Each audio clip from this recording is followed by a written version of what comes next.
À mes débuts en trading, pendant ma phase d'apprentissage, j'ai passé des méthodes à méthodes. Chartisme, harmonic trading, indicateur, price action, fourchette d'Andrews et j'en passe. À chaque fois, la même pattern s'est répétée. J'ai gagné, je reperdais, puis je regagné avec l'autre méthode, puis je reperdais, j'ai changé de méthode. J'ai gagné, j'ai perdu, j'ai changé de méthode, j'ai gagné, j'ai reperdais avec la nouvelle méthode, etc. Dans cette vidéo, je ne vais pas te dévoiler encore l'une de ces techniques miracles qui te permettra donc de gagner à tous les coups. Oui, je sais, la quai Graal, c'est un trick que font tous les débutants. Dans cette vidéo, je vais te montrer comment faire passer ton trading au niveau professionnel. Donc, je vais arrêter ta quai Graal. Parce que les amis, les Graal, ça n'existait pas. Donc, pour faire passer son trading au niveau professionnel, il faut donc penser comme les professionnels. Dans la plupart des salles des marchés, les trading est effectué en équipe de 4 profils. Il y a un analyste, il y a un stratège, il y a un technicien et il y a un risk manager. Avec mon modèle d'anneau qui représente ces différentes couleurs, je vais donc te montrer les différentes compétences à développer et te montrer comment faire passer ton trading au niveau professionnel. La première compétence à développer, c'est la compétence de l'analyste. Être capable de trouver un biais sur les marchés, donc savoir si le marché va monter ou si le marché va baisser. Étudier l'état du marché, est-ce que le marché est dans une tendance ou est-ce que le marché est dans un range. Élaborer un scénario par exemple un scénario AB, un scénario haussier, ou un scénario AC, un scénario baissier. Avoir toujours ces deux scénarios, donc analyser le marché d'un à un être. C'est dit, bah tiens, à ce niveau ici, si on casse ce niveau ici, le marché peut monter. Si on casse ce niveau ici, le marché peut baisser. Si on casse ce niveau ici, le marché peut baisser. Et tout ça, ça représente 12,5% de la compétence globale du trader professionnel. Donc, même en restant particulier, il faut donc trader de façon professionnelle. Et pour y arriver, vous devez donc vous-même être votre propre analyste, votre propre technicien, votre propre stratège et votre propre risk manager. Alors, deuxième compétence à développer, c'est celui du stratège. Les stratèges, être un stratège, c'est être capable de se forger une conviction.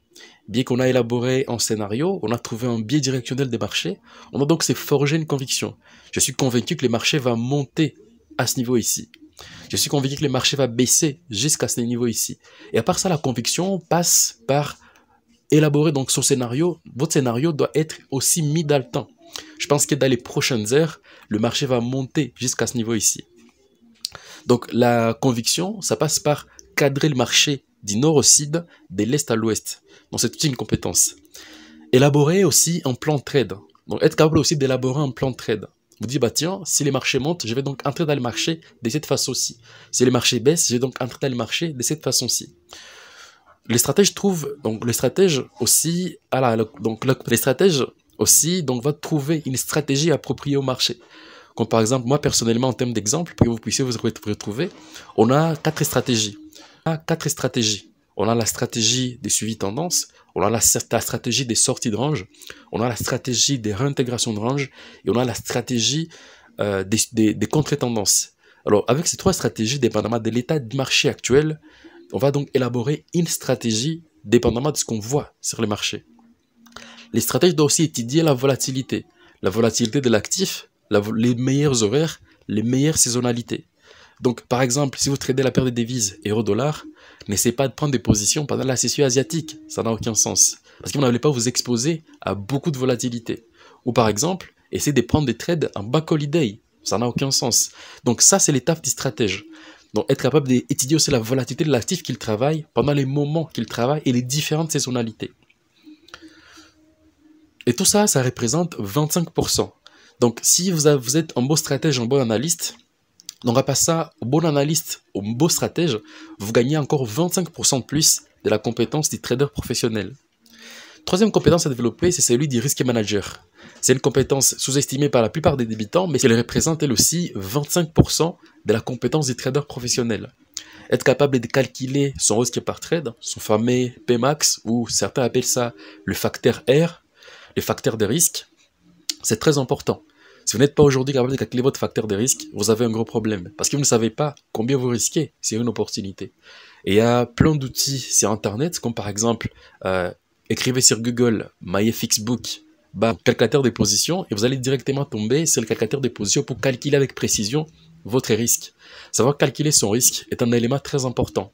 Par exemple, si vous avez un asset under management de 25 000, ne risquez jamais, par exemple, si vous avez décidé dans dans votre plan de trading de risquer 1%, vous n'allez jamais risquer plus de 250 $ sur votre opportunité. Ensuite, calculez les limites des risques. Le risque manager doit aussi calculer les limites des risques. Parce que si on ne se fixe pas des limites, c'est là où on fait n'importe quoi. C'est là où on crame un compte. C'est fixer donc les limites des risques par session, les limites des risques par jour, les limites des risques par semaine, les limites des risques par mois et les limites des risques maximales. On appelle ça le max drawdown. Un niveau où si vous l'atteignez, vous allez vous considérer comme ruiné. Certains disent d'essayer de fixer cette limite à un demi-vie du capital, mais pour moi personnellement, c'est entre 10 et 15%. Ça dépend du compte et ça dépend de la taille du compte que j'ai travaillé. Donc, mon limite des risques par session, elle est de 1%. Mon limite des risques par semaine, elle est de 2%. Mon limite des risques par mois, elle est de 3%. Donc, si par exemple, dans un mois, je perds 3%, j'arrête pour le mois. Si par exemple, par semaine, dans une semaine, je perds 2%, j'arrête pour la semaine. Si par exemple, dans une journée, dans une session, je perds 1%, j'arrête pour la session, j'arrête pour la journée. Savoir se fixer des limites fera la différence entre un trader amateur et un trader pro. Adaptez aussi les risques à l'opportunité. Avec le temps, avec l'expérience, vous allez donc vous rendre compte que toutes les opportunités ne se valent pas. Il y a des opportunités qui vont vous présenter des setups qui ont plus de chances de se réaliser, qui ont donc un taux de réussite très élevé, et il y a des setups qui ont un taux de réussite plutôt moyen. Alors il faut adapter son risque à l'opportunité. Il faut aussi, mais attention, cette adaptation du risque à l'opportunité n'est pas conseillée pour les traders moins expérimentés. C'est uniquement pour les traders très expérimentés dans leur méthode. Il faut aussi adapter les risques au drawdown et au draw-up. Au fur et à mesure dans le temps, votre capital va augmenter ou elle va baisser. Alors il faut adapter son risque au fur et à mesure que son capital baisse, on appelle ça les drawdown, ou quand son capital monte, on appelle ça les draw-up. Il faut aussi adapter le risque aux conditions des marchés. Adapter les risques aux conditions du marché, donc ça veut dire que dans une tendance, quand vous avez une stratégie qui va donc chercher à choper les impulsions, vous allez donc prendre les risques complets. Par contre, quand le marché entre dans un range, vous allez donc prendre un risque moitié ou dépendamment de votre plan de trading. Il faut donc aussi adapter les risques à l'état du trader. Quel est l'état du trader actuel? Est-ce qu'il est focus? Donc il a un beau focus. Est-ce qu'il va être productif? Est-ce qu'il n'a pas perdu un proche? On n'a pas de difficulté, il n'a pas de stress? Est-ce qu'il est dans une phase d'euphorie? Parce qu'après une série de gains, on est euphorique, hein, nous sommes des animaux émotifs. Après une série de pertes, on a peur. Alors, dépendamment de ces différents états, vous devez donc adapter votre risque dépendamment de l'état du trader. Et tout ça, ça représente donc 25% de la compétence des trading professionnels, des traders professionnels. Dernière compétence, c'est celui du technicien, ou appelé les traders. Oui, on sait que les traders, c'est celui qui passe des ordres, qui achète et qui vend les marchés, mais ça ne se limite pas là. En fait, l'élément le plus important pour un trader, c'est pas l'exécution. Donc, on fait l'exécution, oui, avec les trades setup. Mais ça ne se limite pas là. En fait, ça part plus loin. Pour être un beau trader, il faut donc développer les différentes qualités, donc développer certaines qualités, avoir une bonne attitude face au marché, contrôler ses émotions, et à part ça, avoir une bonne gestion de routine. Donc la maîtrise comportementale est plus importante que l'exécution en lui-même. Mon pouce bleu, abonne-toi à la chaîne, et dans la description, je t'ai fait un podcast complet sur Telegram. Tu peux aller l'écouter gratuitement, c'est 50 minutes de podcast, donc les liens juste en description, tu ne vas pas les regretter. Et on est actuellement à 24 podcasts et on va continuer à en faire semaine après semaine. Donc je t'invite dans mon canal Telegram, les liens juste en description, c'est gratuit. Pour que vous puissiez bien comprendre cette matière, on va donc passer au cas pratique et je vais vous montrer comment est-ce que j'ai structuré ma façon de trader en day trading. En fait, je commence par l'analyse de la tendance des fonds. Et ça, je l'ai fait sur les unités de temps supérieures, les daily et les H4. Donc sur mes écrans, il y a toujours mon écran est toujours divisé en deux. Il y a d'un côté les H4, il y a de l'autre côté les daily. Je vais donc analyser la tendance des fonds en regardant les deux graphiques. L'unité de temps daily d'un côté et l'unité de temps H4 de l'autre côté. Et tout ça pour étudier la tendance des fonds. Quelle est la tendance des fonds sur le marché? Est-ce qu'il est marché dans un range ou est-ce qu'il est marché dans une tendance? Donc c'est une vision binaire. Soit si le marché n'est pas dans un range, elle est dans une tendance. Le plus important, c'est savoir donc identifier quand le marché est en range et quand le marché est dans une tendance. Et tout ça, c'est en tout cas une compétence à développer. Et puis, si le marché est dans un range, il y a des questions que je me pose. Est-ce que mon range est étroit ou est-ce que mon range est volatile? Un range étroit, c'est un range qui ressemble à ça. Donc, un range qui va donc osciller sur des petites valeurs, entre des petites valeurs. Et un range volatile, c'est un range qui ressemble à ça. Un range qui va donc osciller entre des grandes valeurs. Un range qui va par exemple osciller en range qui a un intervalle par exemple des 80 ou 100 pips, c'est un range volatile. Un range étroit, c'est un range qui va donc osciller entre des petites valeurs.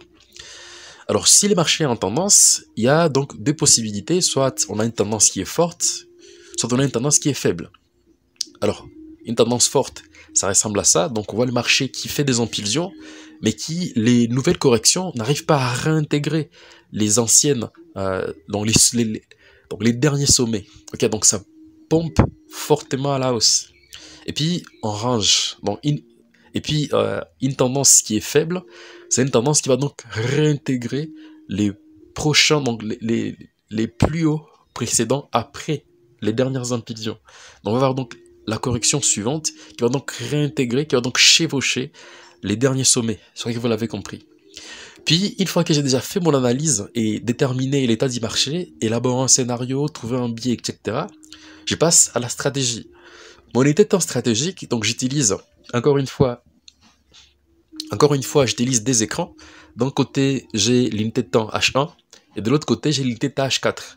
Donc, pour l'analyse de la tendance des fonds, j'utilise donc les H4 et les daily. Pour l'élaboration d'une stratégie, j'utilise les H4 et les H1. Donc, j'ai une visibilité sur les H1 et les H4. Une fois que la tendance des fonds est déjà bien étudiée, je vais donc élaborer une stratégie. Pour élaborer une stratégie, j'utilise encore une fois deux unités de temps. Les H1, les H1, donc l'unité de temps horaire d'un côté, et les H4 de l'autre côté. Alors, je vais donc trouver différentes stratégies. Par exemple, je vais regarder que mon unité de temps H1 est dans un range, donc ça peut être parfois un range dans un range. Par exemple, un range H4, et à l'intérieur du range H4, je trouve un range H1. Je vais donc capitaliser ces ranges H1 pour élaborer mes différentes stratégies. Donc, si j'ai un range H1, ou si par exemple le marché est dans une tendance, il y aura différentes stratégies. Si j'ai un range H1, je vais donc élaborer des stratégies, donc la stratégie sortie de range et la stratégie de réintégration de range. Si le marché est dans une tendance, j'élaborerai des stratégies. La stratégie des contre-tendances et la stratégie de suivi tendance. Alors, si par exemple le marché est dans un range, qu'est-ce que je vais faire? Je vais donc chercher, c'est l'unité de temps M15, donc l'unité de temps de prise des positions maintenant, un setup de trading. Donc j'ai mon range, par exemple, H1. Je vais donc chercher un setup M15 en Kumo Breakout. Donc il n'y a pas de secret. Kumo Breakout, c'est les setups que je cherche, qui va donc potentiellement réintégrer ces ranges. Par contre, si donc j'ai un range à H1 et j'élabore une stratégie des sorties de range, donc on est à l'intérieur de mon range, donc en tout cas à l'ouverture de ma session, je vais donc avoir deux possibilités, soit avoir un Kumo Breakout type 1 ou avoir un Kumo Breakout juste simple. Ok. Puis en deuxième lieu, si les marchés dans une tendance, je vais donc faire du contre-tendance, ok, donc les marchés H1 est en train de monter fortement, donc pendant les prochaines heures, donc pendant les journées passées, donc pendant la journée précédente ou les heures passées, les marchés étaient fortement dans une impulsion, je vois donc des belles divergences, et à l'ouverture de ma session de trading, qui commence en tout cas à 9h, c'est là que j'élabore mes stratégies, c'est là que je commence à prendre mes trades setup. Je vais donc regarder si, pendant ma session, je vois un KBO, si je vois un KBO dans une stratégie que j'ai élaborée H1 des contre-tendances, alors là, ma conviction, elle est forte. Et mon indice de confiance monte fortement. Par contre, si le marché, par exemple, casse mon range à l'ouverture de ma session, parce que je trade la session du matin, la session de Londres, que je regarde que le marché casse, donc le marché a cassé mon range, je vais donc faire une stratégie de suivi de tendance, parce que la tendance s'est enclenchée. Parce que quand le marché est dans un range, à la sortie de ces ranges, une tendance se déclenche. Alors dans cette stratégie de suivi de tendance, je vais donc chercher des setups, les KBO T1, ou les KPB, les Kumo Pullback ou les Kumo Breakout type 1. Alors c'est comme ça que je structure mon trading de façon professionnelle, et vous aussi si vous voulez trader de façon professionnelle, vous devez vous aussi structurer votre trading de cette façon. Je vais vous faire donc une deuxième vidéo, une vidéo plutôt pratique. Si vous avez aimé cette vidéo, n'oubliez pas de mettre un pouce bleu, de vous abonner à la chaîne, ça ne vous coûtera rien. Et dans la description, je vous ai mis un podcast pour vous permettre de développer votre compétence de trader. Donc il y a d'ailleurs 24 podcasts. Donc allez me suivre sur Telegram, il y a plein de valeurs à partager. Vous allez donc continuer à votre apprentissage et c'est complètement gratuit. Moi, je vous dis à bientôt et à la prochaine vidéo. Ciao!